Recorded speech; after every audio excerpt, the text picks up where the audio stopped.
अर्जुन बोले, हे मधुसूदन, अब आप मुझे पौष मास के कृष्ण पक्ष की एकादशी की महिमा बताने की कृपा करें। उस एकादशी का क्या नाम है, उस दिन किस देवता की पूजा होती है तथा उसके व्रत का क्या विधान है। मुझ पर कृपा करते हुए यहाँ आप मुझे विस्तार पूर्वक बताइए। अर्जुन की जिज्ञासा सुन श्री कृष्ण ने कहा, हे कुंती पुत्र, तुम्हारे प्रेम के कारण मैं तुम्हारे प्रश्नों का विस्तार सहित उत्तर देता हूँ। अब तुम इस एकादशी व्रत का महात्म्य सुनो। हे पार्थ, इस एकादशी के द्वारा भगवान विष्णु को शीघ्र ही प्रसन्न किया जा सकता है। पौष माह के कृष्ण पक्ष की एकादशी का नाम है सफला एकादशी। इस एकादशी के आराध्य देव नारायण है। इस एकादशी के दिन श्रीमन नारायण की विधि के अनुसार श्रद्धा पूर्वक पूजा करनी चाहिए। हे पांडुनंदन, इसे सत्य जानो, जिस प्रकार नागों में शेषनाग, पक्षियों में गरुड़, ग्रहों में सूर्य एवं चंद्र, यज्ञों में अश्वमेध तथा देवताओं में भगवान विष्णु श्रेष्ठ हैं, उसी प्रकार व्रतों में एकादशी व्रत श्रेष्ठ है। हे अर्जुन, एकादशी का व्रत करने वाले व्यक्ति भगवान श्री हरि को अति प्रिय हैं। इस एकादशी में नींबू, नारियल, नैवेद्य आदि अर्पण करके भगवान नारायण की पूजन करनी चाहिए। मनुष्य को 5 सहस्त्र वर्ष तपस्या करने से जिस पुण्य फल प्राप्त होता है, वही पुण्य श्रद्धा पूर्वक रात्रि जागरण सहित सफला एकादशी का उपवास करने से मिलता है। हे कुंती पुत्र, अब तुम सफला एकादशी की कथा ध्यानपूर्वक सुनो। प्राचीन समय में चंपावती नगरी में महिष्मान नामक एक राजा राज्य करता था।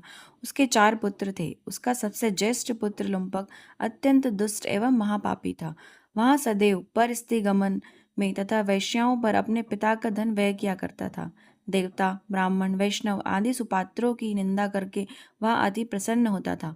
सारी प्रजा उसके कुकर्मों से अत्यंत दुखी थी, परंतु युवराज होने के कारण सभी चुपचाप उसके अत्याचारों को सहन करने में विवश थे। तब किसी में भी इतना साहस नहीं था कि कोई राजा से उसकी शिकायत करता, परंतु पाप अधिक समय तक गुप्त नहीं रहता है।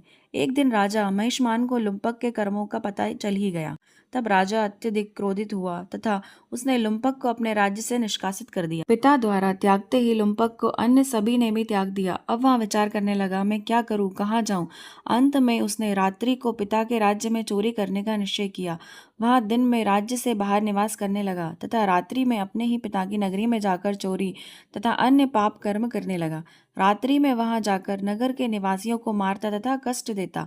वन में ही निर्दोष पशु पक्षियों की हत्या कर उसका भक्षण किया करता। किसी किसी रात्रि में जब वह नगरी में चोरी आदि करने पकड़ा जाता तो राजा के भी पहरेदार उसे छोड़ देते थे। कहते हैं कि कभी कभी अज्ञानवश प्राणी ईश्वर की कृपा का पात्र बन जाता है। ऐसा ही कुछ लुम्पक के साथ हुआ। जिस वन में वह रहता था, वह वन भगवान को बहुत प्रिय था। उस वन में एक प्राचीन पीपल का वृक्ष था तथा उस वन को सभी लोग देवताओं का क्रीड़ा स्थल मानते थे।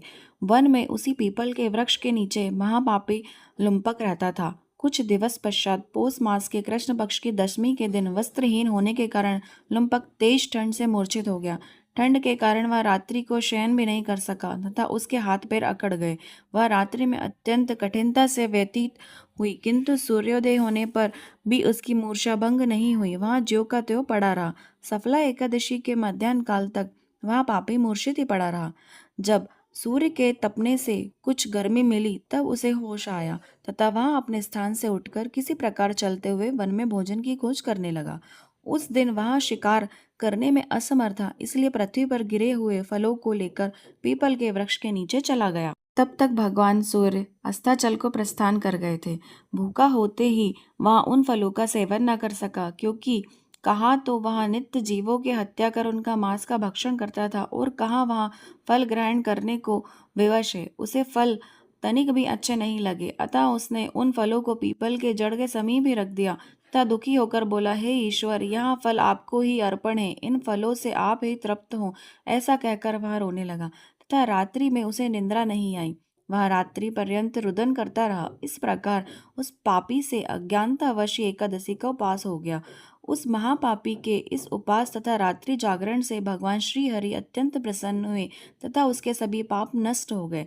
प्रातःकाल होते ही अनेक सुंदर वस्तुओं से सुसज्जित एक दिव्य रथ आया तथा लुम्पक के सामने खड़ा हो गया।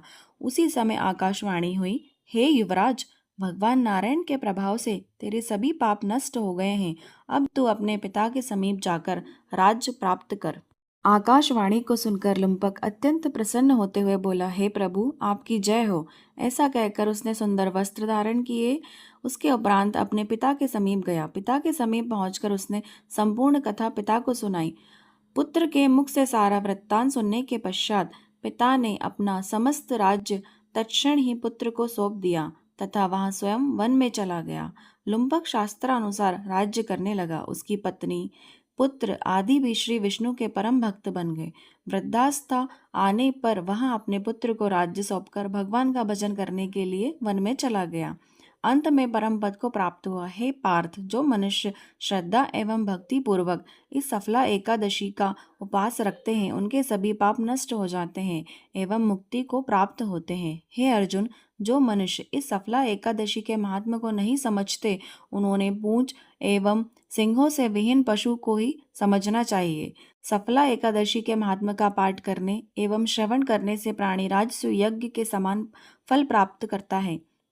यह सफला एकादशी की कथा हमें भगवान के अति कृपालु होने का भान कराती है। यदि कोई मनुष्य अज्ञानतावश भी प्रभु का स्मरण कर ले तो उसे पूर्ण फल की प्राप्ति हो जाती है।